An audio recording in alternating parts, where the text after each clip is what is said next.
الله وبركاته. أعوذ بالله من الشيطان الرجيم. بسم الله الرحمن الرحيم. رب اشرح لي صدري ويسر لي أمري واحلل عقدة من لساني يفقهوا قولي. اللهم انفعنا بما علمتنا وعلمنا ما ينفعنا وزدنا علما. ربي زدني علما. اللهم أرنا الحق حقا وارزقنا اتباعه وأرنا الباطل باطلا وارزقنا اجتنابه.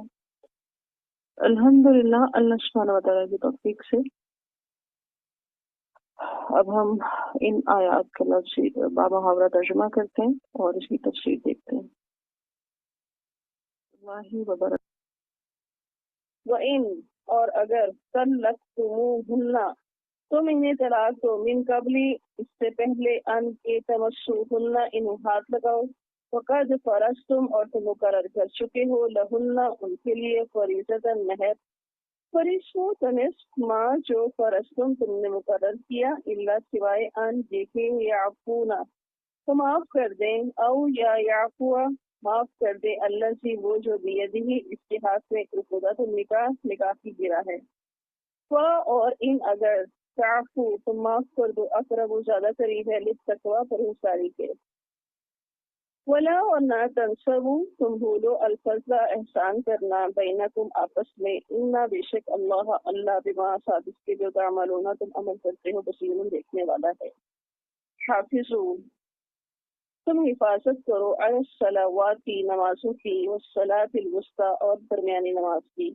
وقوموا اور کھڑے رہو للہ اللہ کے لیے قانتین فرما بردار بن کر.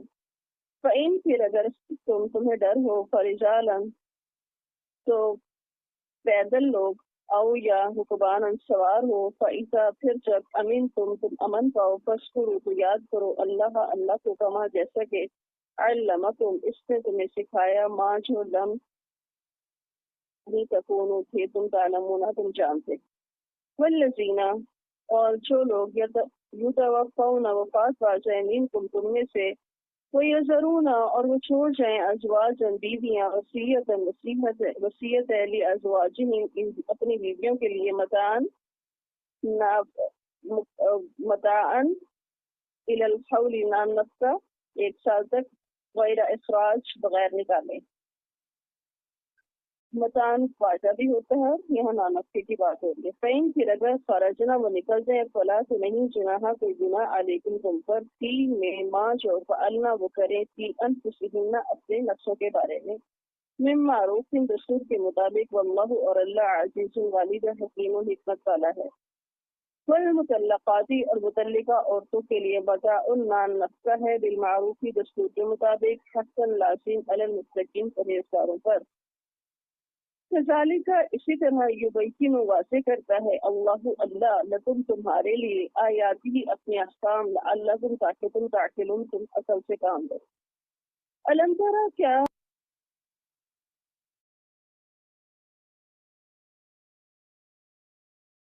وَإِن طَلَّقْتُمُوهُنَّ مِن قَبْلِ أَن تَمَسُّوهُنَّ وَقَدْ فَرَضْتُمْ لَهُنَّ فَرِيضَةً فَنِصْفُ مَا فَرَضْتُمْ إِلَّا أَن يَعْفُونَ أَوْ يَعْفُوَ الَّذِي بِيَدِهِ عُقْدَةُ النِّكَاحِ وَأَن تَعْفُوا أَقْرَبُ لِلتَّقْوَى وَلَا تَنسَوْا الْفَضْلَ بَيْنَكُمْ إِنَّ اللَّهَ بِمَا تَعْمَلُونَ بَصِيرٌ.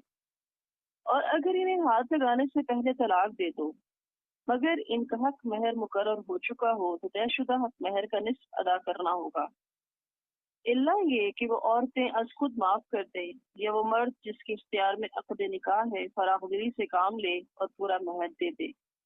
اور اگر تم درگزر کرو اور پورے کا پورا حق مہر دے دو تو یہ تقویٰ کے قریب تر ہے. اور باہمی معاملات میں فیاضی کو نہ بھولو اور جو کچھ بھی تم کرتے ہو اللہ یقیناً اسے دیکھ رہا ہے. اب اس آیت میں کیا بتایا جا رہا ہے کہ وہ عورت یا اس کا ولی یہ اگر شوہر کو آدھا حق مہر معاف کر دیں جبکہ شوہر پہ یہ لازم ہے کہ وہ پورا ادا کرے تو یہ عورت کی طرف سے فیاضی ہے. اور مرد کی طرف سے فیاضی کیا ہے کہ وہ پورے کا پورا ہی حق مہر دے دے. اگر وہ دے چکا ہے تو اس میں سے کچھ واپس نہ لے. یہ تاکید اللہ سبحانہ و تعالیٰ اس لیے کر رہے ہیں کہ آپس کے معاملات خوشگوار رہیں. اگر الگ بھی ہو رہے ہیں لیکن انجام اچھے طریقے سے ہونا چاہیے.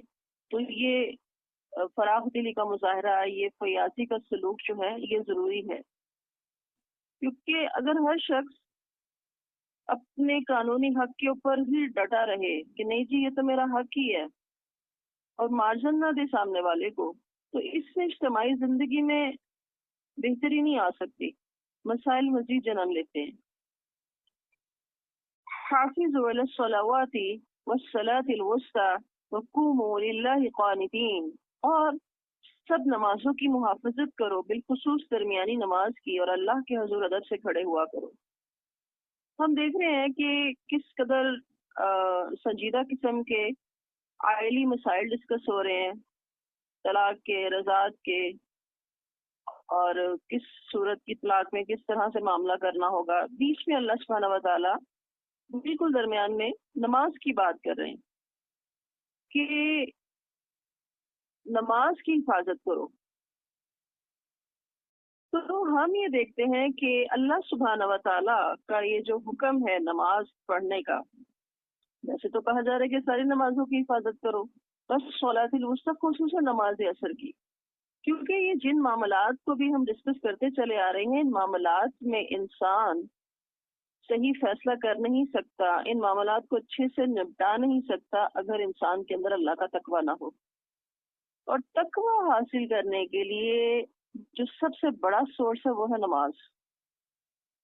نماز انسان کے اندر اللہ کی موجودگی کا بہترین احساس پیدا کرتی ہے. تو یہاں پر یہی حکمت بتائی جا رہی ہے کہ معاشرتی مسائل بے شمار ہیں، لیکن اس کو اچھے طریقے سے پورا کرنے کے لیے، سر انجام دینے کے لیے جس چیز کی ضرورت ہے وہ ہے تقویٰ، اور تقویٰ کے لیے نماز بہت ضروری ہے. تو یہاں پر اس لیے نماز کی حفاظت کی اللہ تعالیٰ تاکید کر رہے ہیں کہ ہر نماز کو اس کے وقت پہ پوری شرائط اور ادب کے ساتھ ادا کرو. ایک اور چیز ہم دیکھتے ہیں کہ جب اس طرح کے معاملات فیملی میں چل رہے ہوتے ہیں تو لوگ اپنی نمازوں کو اگنور کر دیتے ہیں، اللہ کا حق دینا بھول جاتے ہیں، یا نماز ڈیلے کر دیں گے یا نماز کو پڑھیں گے ہی نہیں کہ جی ہماری لمبی لمبی بحث چل رہی ہے، سیٹنگ چل رہی ہیں، فیصلے ہو رہے ہیں. تو تاکیدن کہا جا رہا ہے، اور نماز کو کہا جا رہا ہے کہ وَقُومُوا لِلَّهِ قَانِتِينَ، اللہ کے سامنے ادب کے ساتھ کھڑے ہوا کرو. اب کیا ہے اس کے اندر ادب کے ساتھ کھڑے ہونا؟ کہ نماز کو اس کے وقت اور اس کی شرائط کے ساتھ ادا کرنا، اور نماز میں غیر ضروری حرکتیں نہ کرنا، مطلب حرکات و سکنات نہ کرنا.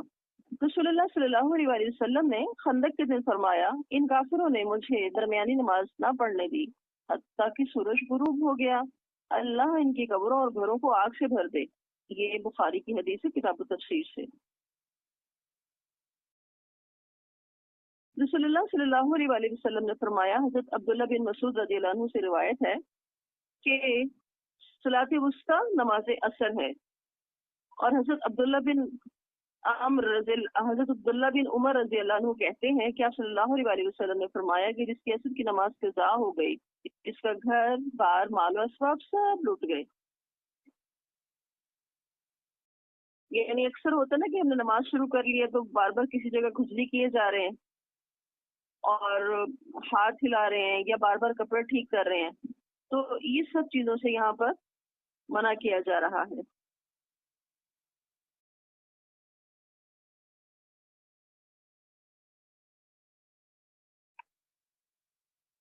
فَإِنْ خِفْتُمْ فَرِجَالًا أَوْ رُكْبَانًا فَإِذَا أَمِنْتُمْ فَاذْكُرُوا اللَّهَ كَمَا عَلَّمَكُمْ مَا لَمْ تَكُونُوا تَعْلَمُونَ.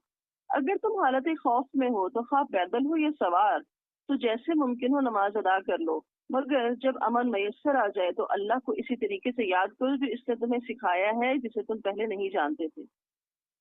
اب یہاں پر نماز خوف کی بات ہو رہی ہے. حضرت عبداللہ بن عمر رضی اللہ عنہ سے جب کوئی پوچھتا کہ ہم نماز خوف کیسے پڑھیں، تو وہ یہ کہتے کہ امام آگے بڑھے یعنی امامت کرائے، کچھ لوگ اس کے ساتھ نماز ادا کریں، امام انہیں ایک رکعت پڑھائے، باقی لوگ ان کے اور دشمنوں کے درمیان کھڑے رہیں، وہ نماز نہ پڑھیں.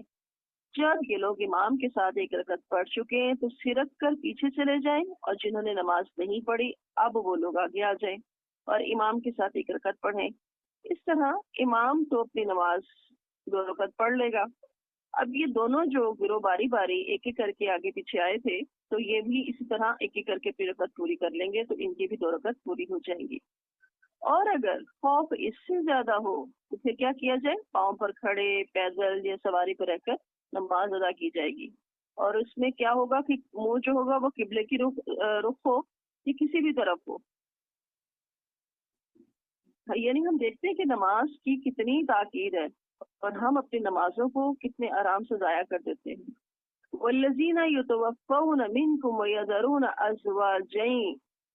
ويذرون أزواجا وصية لأزواجهم متاعا إلى الحول غير إخراج فإن خرجنا فلا جناح عليكم فيما فعلن في أنفسهن من معروف والله عزيز حكيم.